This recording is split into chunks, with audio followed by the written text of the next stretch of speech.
Hey everybody, it's Chris back with another review for the Blue Collar Beer Gourmet. Tonight I'm going to be reviewing one of my favorite beers. It's a beer from New Belgium, and I'm trying to make my standard phrases quick and to the point.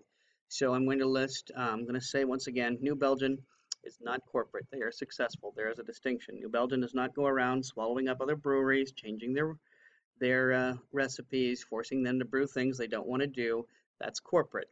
Successful is when you just end up with so many people buying your beers, you got to open up a second brewery so that you're still following the guidelines and you're still under the parameters of craft.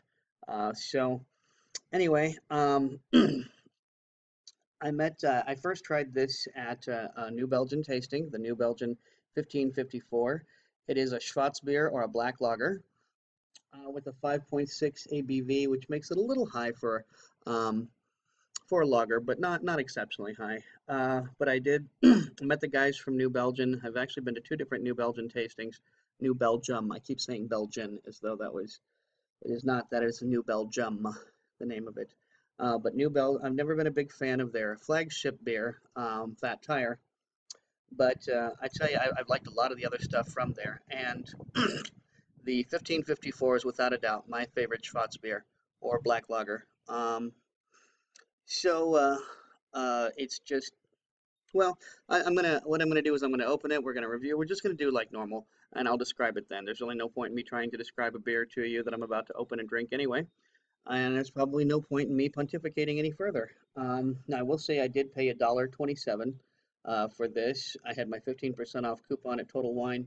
Normally this would be $1.49. That's the other thing about New Belgium beers, is that they're very affordable and they're very tasty. This has an enjoy by date to the 22nd of October, so we are well ahead of the expiration date. So hats off to New Belgium for both the expiration date and the ABV on here. So these are two things that are very important to me. Um, since this is one of my favorite beers, I'm probably gonna actually crack this bad boy open even sooner than I normally do, and just show you once again New Belgium 1554. A Belgian. That's when you're supposed to say Belgian when you're using it as an adjective. A Belgian book from 1554 would inspire this black lager recipe, brewed back to life. 1554 immediately made fans with its surprisingly light taste and dry chocolatey finish. And I would agree completely.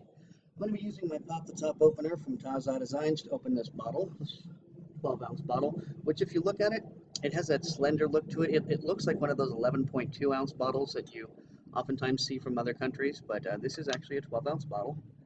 And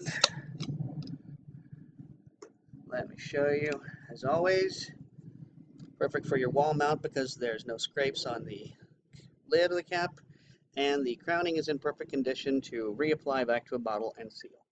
So, decided I would use my Fat Tire New Belgium pint glass for this beer. Seemed right to pour a New Belgium beer into a New Belgium glass. So here, away we go. And as you can see, it's not an overly uh, crazy head on this. The head is actually starting to dissipate. This comes out, I'm holding it up to sunlight. This is not a black beer, but this is a very dark beer for sure, darker than their amber ales. And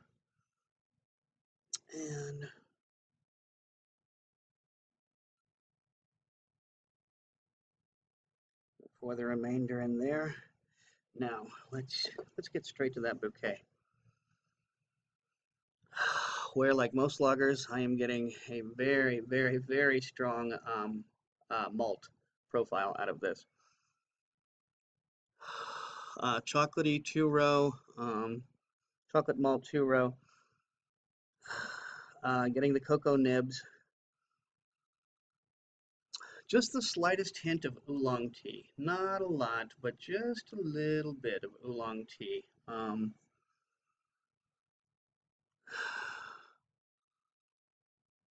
Smells like pastry, actually. Smells like chocolate pastry, even more than the chocolate malt.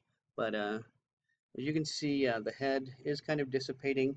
It's not an overly it doesn't have a lot of tenacity to it, but it does have some.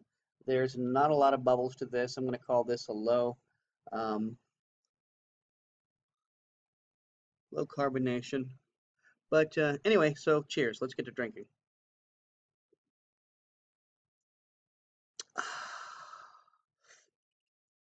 It has I would say, maybe a high-low, maybe even a high-medium mouthfeel. Um, but there it is. It's got that spiky mouthfeel. It's got that chocolatey finish. Um, it's got that. It's got a hop measure that just hits you right off the bat.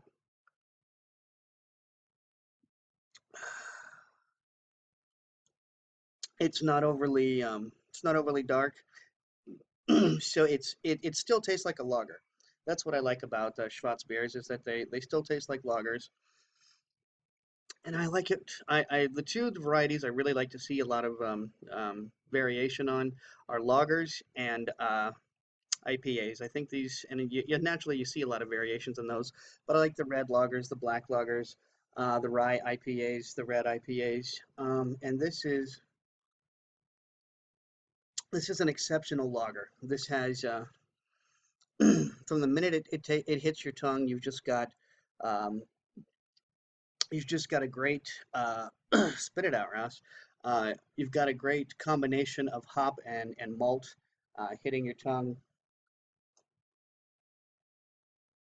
It's not overly sweet, but with like a kind of a dry chocolatey finish.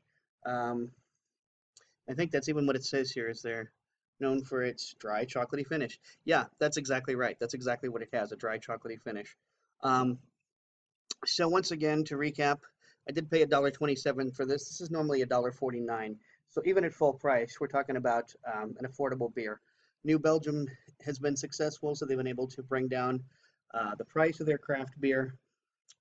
That doesn't make them corporate. Please, please, please never call New Belgium beers corporate in my presence. I've met these guys. They're good guys. They're not corporate monsters. So the New Belgium 1554, I'm going to give this well, you know what? I'm going to give it a 5 on Untapped because it is my favorite. It is my favorite black beer. So um, there you have it. Until next time, drink good beer, don't break the bank doing it, and cheers.